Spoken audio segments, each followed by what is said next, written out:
नमस्कार। आज हम हिंदी साहित्य विषय के अंतर्गत कथाकारों के परिचय प्रकरण पर चर्चा कर रहे हैं। कथाकारों का परिचय, ये प्रकरण है अपना।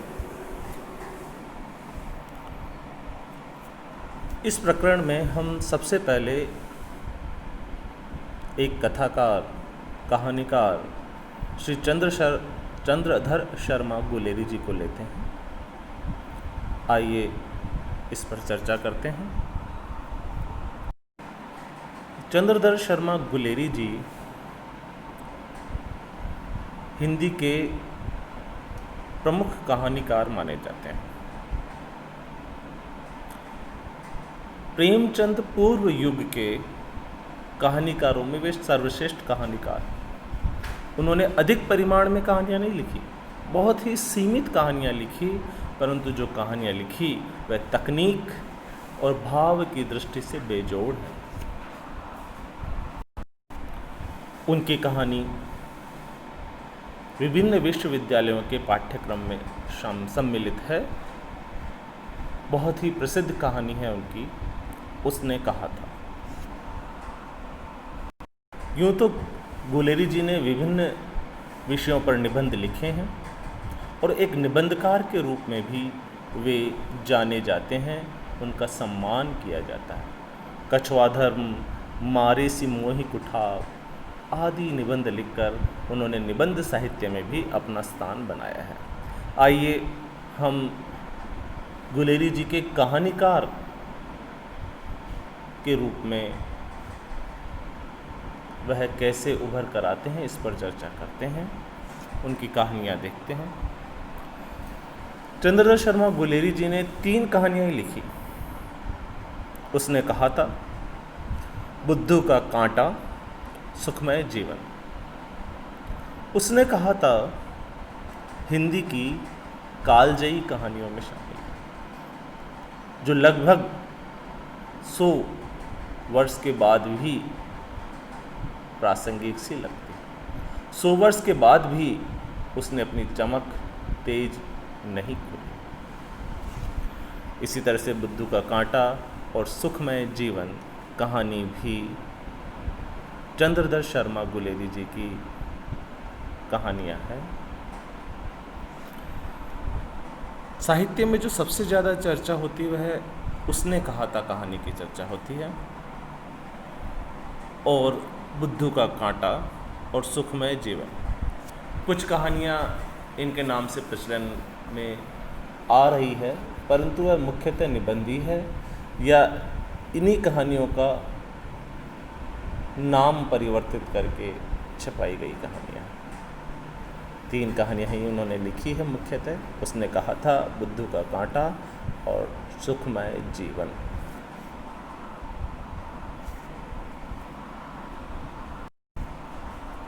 आइए उनका हम संक्षिप्त जीवन परिचय जान लें।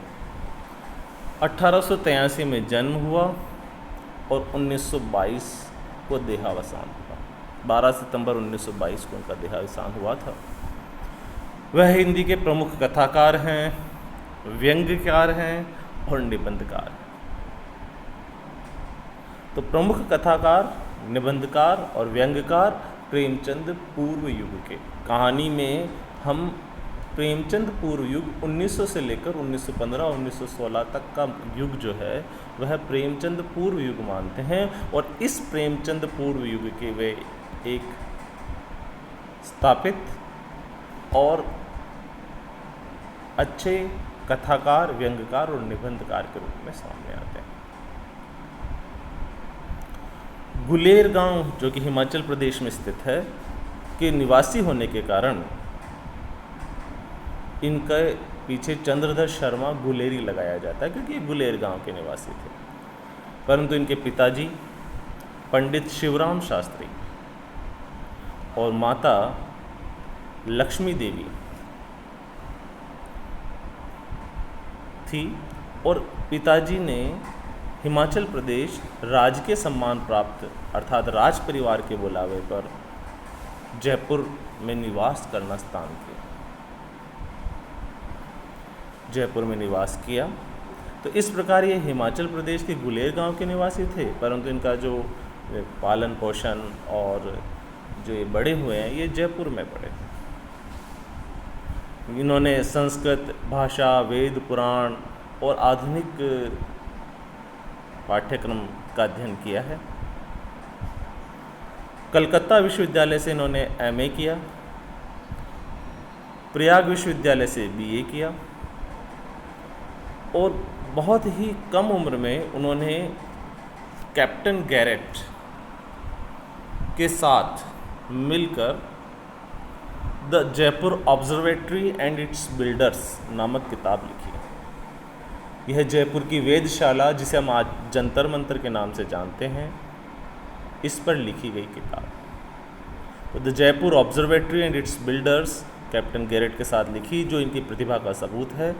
कम उम्र में ही इन्होंने अपनी प्रतिभा का प्रदर्शन किया था। 1900 में जयपुर नागरी मंच की स्थापना की। 1892 में काशी की नागरी प्रचारणी सभा की स्थापना हुई थी।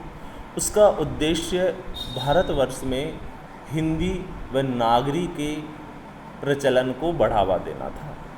कचहरी में नागरी का प्रचलन हो, आम बोलचाल की भाषा का प्रचलन हो, लिखी भी आम लोगों के समझ में आने वाली भाषा जाए, इसीलिए इन्होंने 1900 में जयपुर नागरी मंच की स्थापना की।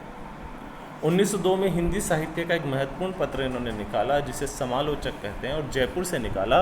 1902 में इन्होंने समालोचक का संपादन किया। इसके साथ वह काशी नागरी प्रचारणी सभा के सभापति भी रहे। 1916 में मेयो कॉलेज संस्कृत के विभागाध्यक्ष हो गए, जो कि अजमेर में स्थित है। वहाँ ये संस्कृत विभाग के अध्यक्ष थे। 1920 में मदन मोहन मालवीय जी के कहने पर काशी हिंदू विश्वविद्यालय में यह प्राच्य विद्या विभाग में नियुक्त हुए। 1922 में इनका देहावसान हो गया।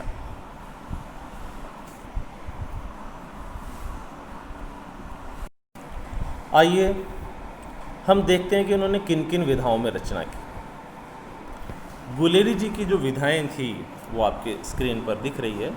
तो उन्होंने कहानी, उसने कहा था सुखमय जीवन, बुद्धू का कांटा आदि कहानियाँ लिखी। निबंध के बारे में आपको बता ही चुका हूँ। मारे सी मोहि कुठाव, कछुआ धर्म जैसे प्रसिद्ध निबंध इन्होंने ही लिखा है। और इनकी शैली व्यंग शैली थी। कुछ कविताएं भी लिखी है। आलोचना के क्षेत्र में भी इनका काम है और संस्मरण भी इन्होंने लिखे। इस तरह से गुलेरी जी ने कहानी, निबंध, व्यंग्य, कविता, आलोचना और संस्मरण आदि विभिन्न विधाओं पर अपनी लेखनी चलाई है। इनकी प्रमुख कृतियाँ आज गुलेरी रचनावली के रूप में मौजूद है। यह 2 खंडों में प्रकाशित है। गुलेरी रचनावली में आपको ये सभी कहानी, निबंध, व्यंग्य, कविता और आलोचनाएं मिल जाएगी। इन्होंने समालोचक नामक साहित्यिक पत्रिका का संपादन किया। इसी तरह से वह नागरी प्रचारणी पत्रिका के संपादक मंडल के सदस्य रहे। उसे चलाने में महत्वपूर्ण भूमिका निभाई। आइए हम देखते हैं कि उनकी साहित्यिक विशेषताएं क्या है। वह किस कारण से वह इतने प्रसिद्ध हुए, उनके साहित्य में क्या क्या विशेषताएं। साहित्यिक विशेषताएं हम देखें तो वे समाज का यथार्थ चित्रण करने में नहीं चूकते हैं। जैसा समाज है वैसा का वैसा है चित्रण करते हैं। उसने कहा था, कहानी पर ही हम चर्चा कर लें तो आप देखिए कि समाज में उसकी विवाह हो जाता है और जो मुख्य पात्र नायक है वह उसका विरोध नहीं करता, वह उसको स्वीकार करता है, परंतु अपने प्रेम को भी स्वीकार करता है, अपने प्रेम को भी बनाए रखता है। तो ये समाज का यथार्थ चित्रण करने में माहिर है। समाज का जो कहते हैं रीति रिवाजों के साथ, विभिन्न बंधनों के साथ वह उसको प्रस्तुत करते हैं। यहाँ पर ये वर्जनात्मक लिखा है, ये गलत है, ये वर्णनात्मक होगा।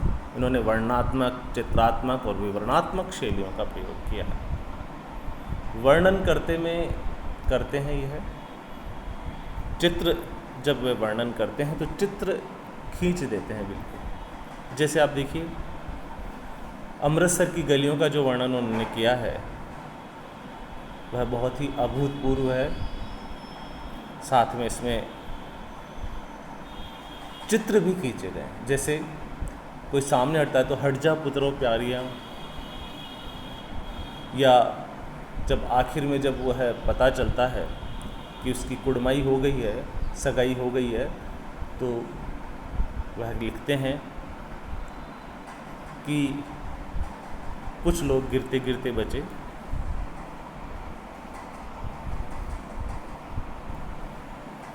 इसी तरह से विवरण देने में उनका कोई सानी नहीं है। वे आम बोलचाल की भाषा का प्रयोग करते हैं। आप देखिए उसने कहा था कहानी में, उन्होंने पंजाबी शब्दों को बहुतायत में लिखा है, क्योंकि कहानी का वातावरण पंजाब का प्रांत था। तो उस प्रांत की भाषा को, उस वातावरण को सजीव करने के लिए और वहाँ की बोलचाल की भाषा दिखाने के लिए वे आम बोलचाल की भाषा का प्रयोग करते हैं। जब वह किसी दृश्य का चित्रण करते हैं तो वह सजीव लगता है, इसलिए वह सजीव दृश्य चित्रण शैली का प्रयोग करते हैं। अद्वितीय कहानी शैली है उनकी। पूर्व दीप्ति शैली का प्रयोग उन्होंने, उसने कहा था, मैं कहा था, जिसमें वह याद करते हैं। इस प्रकार हम देखते हैं कि गुलेरी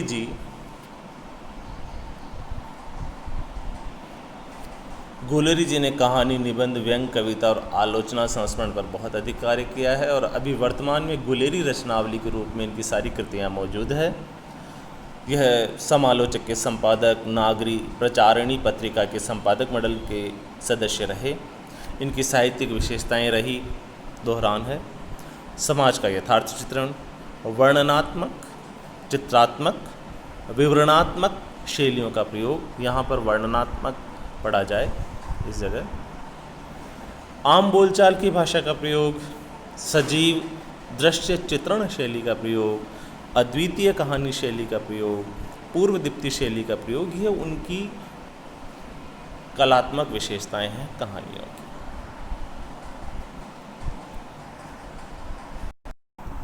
गुलेरी जी के विषय में एक बात और बताई जा सकती है। इन्हें इतिहास दिवाकर उपाधि से सम्मानित किया गया था। साथ ही साथ इन्होंने कामता प्रसाद गुरु द्वारा रचित व्याकरण ग्रंथ का संपादन किया था। गुलेरी जी प्रतिष्ठित निबंधकार तो थे ही, परंतु प्रतिष्ठित कहानीकार भी थे। जो उदाहरण देखते हैं, उसने कहा था कहानियों में किस तरह से उनके संवाद वर्णन हमारे बोलचाल की भाषा द्वारा परिवेश को जीवंत कर देते हैं। देखिए लिख रखा है इसमें,